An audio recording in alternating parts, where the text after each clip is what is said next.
শান্তিপূর্ণ পরিবেশে মহরম পালন। চরকা মাজারের পথে বিভিন্ন গ্রামের দল সম্প্রীতি ও শৃঙ্খলার বার্তা নিয়ে জঙ্গিপুর মহকুমার বিভিন্ন প্রান্ত থেকে একে একে মহরমের দলগুলি চরকা মাজারের উদ্দেশ্যে রওনা দিয়েছে। এবছর প্রশাসনের নির্দেশ মেনে সম্পূর্ণ শান্তিপূর্ণভাবে পরিবেশে এবং কোনো ধরনের অস্ত্র ছাড়াই মহরম পালন করতে দেখা যাচ্ছে বিভিন্ন কমিটিকে। নির্ধারিত নিয়মকানুন মেনে শৃঙ্খলাবদ্ধভাবে এগিয়ে চলেছে প্রতিটি দল। এছাড়াও মহরম উপলক্ষে গোটা এলাকায় কড়া নিরাপত্তা ব্যবস্থা গ্রহণ করেছে পুলিশ প্রশাসন। জঙ্গিপুর পুলিশ জেলার উচ্চপদস্থ আধিকারিকেরা রাস্তায় উপস্থিত হয়ে বিভিন্ন দলের গতিবিধির ওপর নজরদারি করেছেন।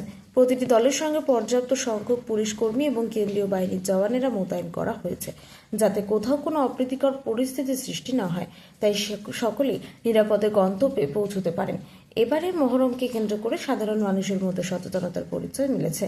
প্রশাসনের নির্দেশ মেনে গ্রামের বাসিন্দারা বিভিন্ন দলকে শান্তিপূর্ণভাবে পরিচালনা করতে সহযোগিতার হাত বাড়িয়ে দিয়েছেন। সহযোগিতার মধ্য দিয়ে জঙ্গিপুরে এবছরের সম্প্রীতি, শান্তি এবং সামাজিক ঐক্যের এক উজ্জ্বল দৃষ্টান্ত হয়ে উঠেছে।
দূরে দূরে আস্তে আস্তে